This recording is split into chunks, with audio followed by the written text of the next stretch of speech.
and get started. Good day, everyone. It's our pleasure to join you today. My name is Dr. Charles Chaffin. My colleague is Dr. John Grable. We are two of the co-founders of MRI, the Money and Risk Inventory.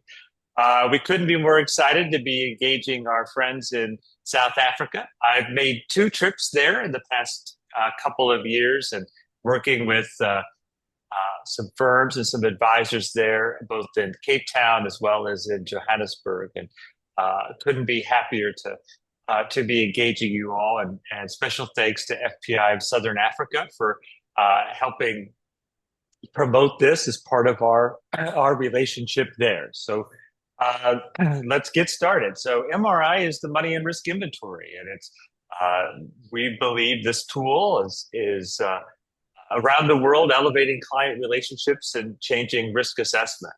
So we are the three of us as the founders, as co-founders of this, are in the field of risk and financial psychology. Dr. Grable is the man when it comes to risk assessment. His assessment tools are being used by lots of different firms around the world, and tens of thousands of risk assessments have been given that he has developed. My business partner on the psychology and financial planning side is Dr. Brad Klontz. We have an education program that many South African advisors and firms have gone through on the psychology and financial planning specialist program. We work with lots of different firms in helping them better understand the financial psychology of their clients, and most importantly, be able to act upon those, to have deeper relationships, to be able to have higher wallet share, to have higher ROI, and knowing their client, and so in a lot of cases, knowing their own biases better.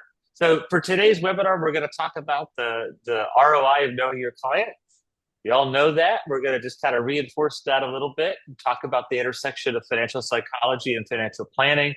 Dr. Grable is going to talk about comfort with risk, our approach to risk assessment, and then we're going to talk about bringing MRI to your practice. So, as you all know, the challenges in wealth management or financial planning around the world are similar in a lot of ways. We see client expectations evolving. Attrition rates are higher with clients switching advisors within 4 years. And a lot of that comes down to knowing your client better and anticipating and managing their emotions when there's market volatility, when there's economic uncertainty, like now, or when there's even life events that occur with the client. Obviously, adapting to regulatory complexities on the risk assessment piece is really important, in accounting for some of those client psychological factors that are the driver of the decisions that clients make, decisions that are either consistent or inconsistent with their short and long-term financial goals. And then we hear from firms across business models around the world that talk about the notion of, okay, traditional tools, they're checking a box. We got to do it. We got to check a box from a regulatory perspective. But what's the ROI for the firm? And we've heard some firms say, well, it's a waste of time. We want more. And we think MRI helps with that. So knowing your client, as we all know, is really, really important. That's why you all know your client. But going deeper into that we know that if you know your client and you know their financial psychology and it's all in one document at the same time, you can dive into spots really, really faster. And when you do that, it reduces that element of decision fatigue where we just, overwhelmed with all these different questions and answers. And you get to the point where the client is just overwhelmed with all of those different responses. So being able to have a tool that drives into all those different pieces quickly is really, really important. It helps you make the most of a client's time. We know that know your client, more assets stay and grow with you. If you know your client, the client's going to feel like obviously they're heard. The trust element is much higher.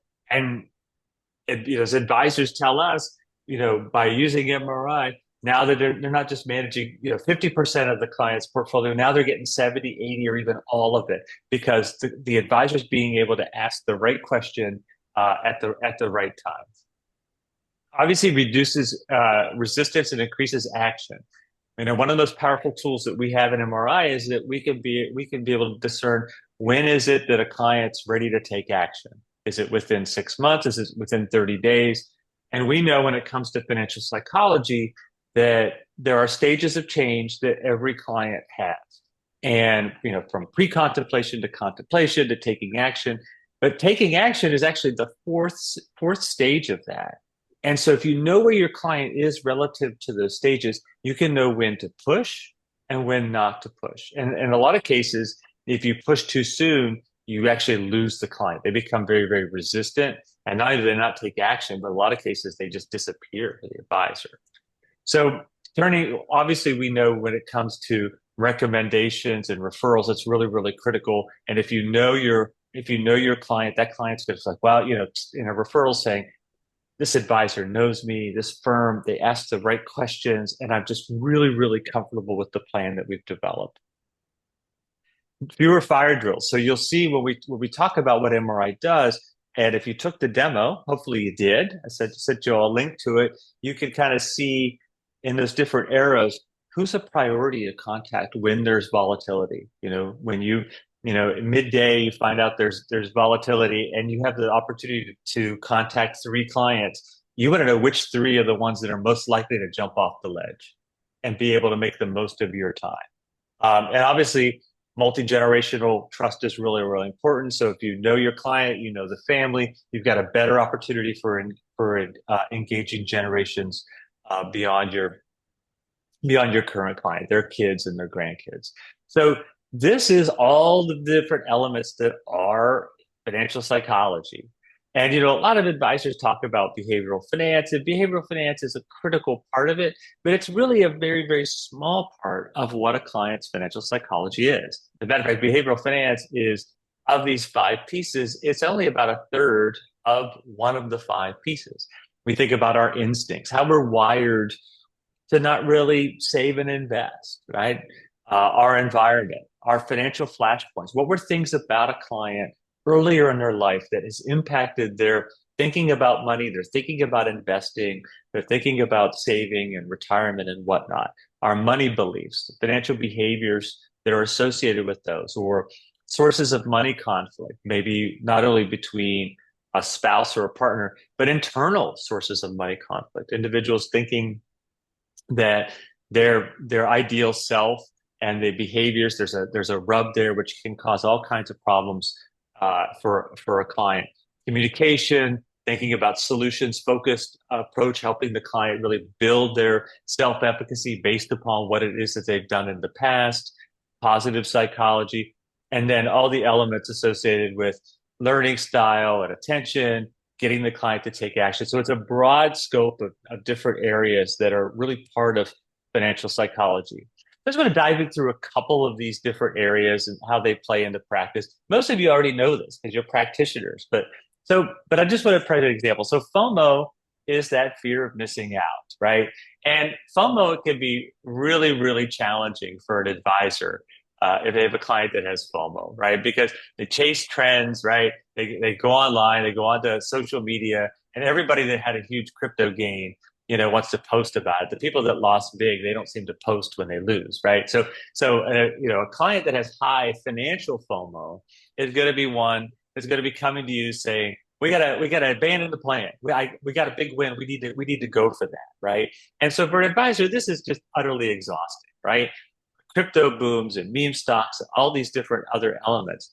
And so if you know that your client has financial FOMO, you can really, recenter them and plan for it, right? If you develop the plan, you say, now remember, there's going to be lots of quick opportunities out there, but this is the plan that's right for us. And you can have data that supports, what, you're seeing all the gains, you're not seeing the losses. And we look at FOMO, by the way, from an investment FOMO, but also life FOMO. So if you have a high degree of FOMO in your life, it usually means that there's something that's missing. And usually that's when a goal conversation can really happen. Overconfident clients are challenging. I don't have to tell all of you, right? They overestimate what they know. I know what the market's going to do. We have people on TV that say they know what the market's going to do here in the States and South Africa, and they're always wrong, right? Nobody knows. So in that advisor context phase, it happens after market wins, these do-it-yourself investors and sometimes business owners. And if the advisor knows that their client is overconfident, they got to see that the client's really interested in investing heavily in one stock, right? They're diving in deep on this one piece. And as an advisor, if I know that, I say, okay, we're going to talk about diversification, right? This is why this is important. And you're really getting ahead of it, right? And you can even go to a point where you're providing, directing them to resources to help them. Our third business partner, Dr. Brad Klontz, developed the Money Script inventory, which really dives into the beliefs that drive our behavior, whether it's money avoidance, money worship, money status, money vigilance. And these are really critical pieces because it really explains some of that irrationality that happens in our financial habits, right? So if we know that an individual is money status, this is where they're more susceptible to impulse spending, and things like that. And so an advisor can have a stickier relationship with a client, with somebody in that circumstance, by really taking on that coaching model, saying, okay, let's talk about how much we're spending every month, what's important to you, and developing a plan that really works.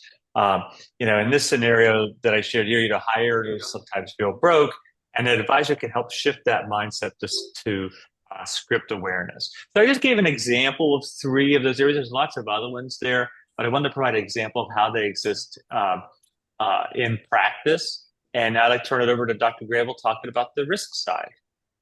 Hey, thank you, Charles. And now, so a few disclaimers here, or I guess disclaimers about the right word. This is for everybody in the audience.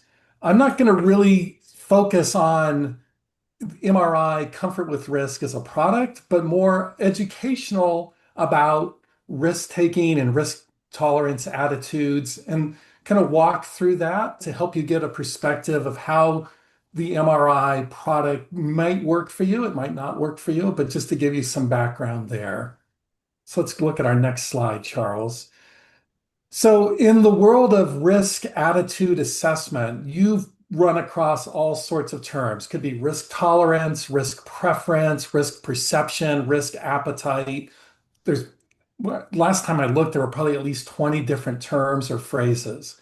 We're using the phrase comfort with risk. And what I want you to be thinking about here, and this is based on at least 20, 25 years of research of why I really like the term comfort with risk versus, let's say, risk tolerance.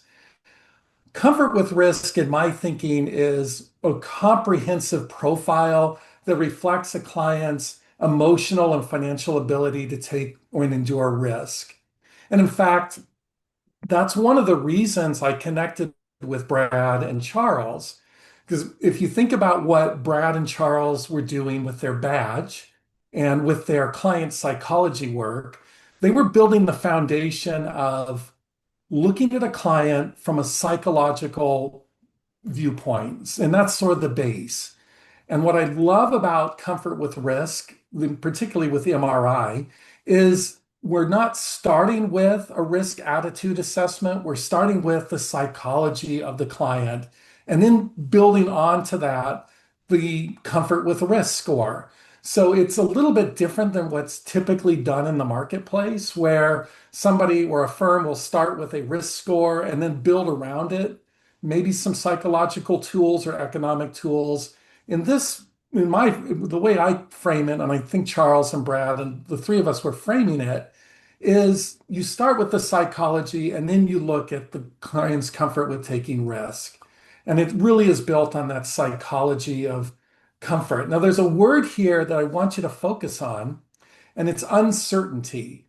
And so when you're in the world of psychology and you think about risk, if I had a bunch of psychologists in the room, they would equate most typically risk with uncertainty versus risk as a probability. So we're going to talk about that in a couple more slides, but let's go to our next slide, Charles. So comfort with risk is not the same as risk tolerance. Comfort with risk incorporates risk tolerance. So what's the difference? If I give you a note of risk tolerance or a score of risk tolerance, that's really your willingness or your client's willingness to take risk. Comfort with risk is a broader concept that includes risk tolerance, but it also includes preferences, perceptions, what you did in the past, and your ability to take risk in the future. But again, it's all driven off of financial psychology. Next slide, Charles.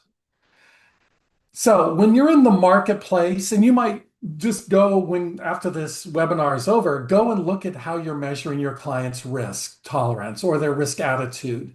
And you will know immediately the theoretical perspective that you're using when you're assessing your clients. So what we've been talking about so far is really looking at uncertainty and the client's psychological reaction to uncertainty. But there are other models out there, and those other models typically are more, I'll call them economic models. And you'll know they're economic if they're a revealed preference test. And here's an example of a revealed preference question. And it's on the slide here. Would you rather receive $500 today or take a 50% chance of receiving nothing and a 50% chance of receiving $1,000? If you see a question like that on your survey or the instruments you're using, you're most likely using a revealed preference test. It's a theoretical choice that you need to make, but if you think about it, do you know of any risk scenarios, investing scenarios with your clients where you know beforehand the actual probabilities of success or failure? And over my 25 years of doing risk research, my answer to that is no. As a financial planner, financial advisor, you're living in a world of uncertainty. You're not living in a world of risk as defined by an economist. So that's what really drew me into a partnership with Brad and Charles, is coming from it from a psychology perspective and an uncertainty perspective. So I want to be able to measure a client's reaction to uncertainty and predict what they're going to do when the uncertainty actually occurs. Let's go to our next one. And so again, risk taking and the risk taking assessment, in my opinion, should be driven off of the client's psychology. It incorporates willingness. It's not the same as a revealed preference. And let me give you some context here. So Charles was talking about FOMO, money scripts, and overconfidence. So let's just look at overconfidence and the opposite, which would be underconfidence. You've got a client, or you have two clients, and they score exactly the same on a scale of 1 to 100. They both have a score of 60. If you know nothing else about the client or those two clients, you're going to map them to a portfolio that's almost identical, right? But if I tell you beforehand that client A is very overconfident and client B is significantly underconfident, does that change the way you would allocate that portfolio or map the score to a portfolio? Would it change the way you would present recommendations and strategies to the client? And it's sort of a rhetorical question. I think the answer is, of course, it would change the way you're dealing with the client. And that's what this broader MRI tool does. It gives you that information that helps you at least use your professional judgment in assessing the score that you would get back on a risk assessment. So if you're in the marketplace for a risk tool, so this has nothing to do specifically with MRI or comfort with risk. This is, you're out there and you're just shopping. You might even be thinking, hey, I love what I use. Is it any good? Well, there's two things I want you to really focus on. The first is something called reliability. And this is just a statistical term that means if I give you a test today and you score 50, and I give you the exact same test in 6 months or a year from now, you should score roughly 50. If you see that, then you know that your test is very reliable. If I give it to you today and you score 50, and then 6 months from now you score an 80 or a 30, that's unreliable. And that's really a danger point for me coming from this from a psychological perspective, because it would mean that you're needing to adjust your portfolio quite a bit. And it would also indicate that the risk assessment is not valid. And so validity is number two. You want to make sure whatever tool you use and whatever tool you adopt, it's predictive of what they've done in what they will do in the future, and it describes what they did in the past. So a high score on a risk assessment should correlate nicely with holding equities and other risky assets, and the opposite would be true. You should also be measuring risk composure. That's just a fancy word for what did they do in the past. So Charles was mentioning market volatility. If they sold out in the past during market volatility, that tells you that they have a low risk composure. Risk capacity is just another word for risk ability. And as advisors, you kind of know your client's ability to take risk, and you're measuring that in a number of ways. Could be financial ratios, it's looking at their balance sheet and cash flow statement. And then finally, whatever tool you're using should give you actionable insight in interpreting scores and discussing that with the client. So I'm going to close out here, and feel free if you've got questions, put those up on the chat, and I'm happy to answer any questions. This really is more back to the MRI comfort with risk. And if you took the demo, you got a score that look or a report that looked like this. And in this particular example, this client has a score of 53. What does that mean? We use a scoring system that goes from 5 to 95, and you might go, well, why isn't it a 1 to 100? And we follow more of the CFA approach, which says essentially no client should ever be 100% in risky assets, nor should a client be 100% in total cash. So the reality is somewhere in between. So that's our scoring system, 5 to 95. The score you see here is a very, very rough approximation of the percentage that the client would hold or could hold or should hold in equities or other risky assets. The score in MRI is mapped to a general portfolio, but again, that can be customized for a firm. We map to 6 portfolios, but let's say you've got 10 core portfolios, we can map to those. We also give direct feedback on whether the comfort with risk score is consistent. Is it consistent with what the client did in the past? And is it consistent with their ability to take risk? So you get a lot of information in addition to a risk score. And I think again, and Charles, I'm going to flip this back to you, but what I love about this and the reason I'm involved with the MRI project is that the model is very robust. It's very reliable. It's very valid. And it's based on hundreds of years of psychological assessments and research in risk tolerance. And so I'll watch the chat if there's any questions that come up about the risk assessment. But if not, I'm going to flip this back to you, Charles. All right, thanks, John. So we kind of talked already about why the financial psychology is important.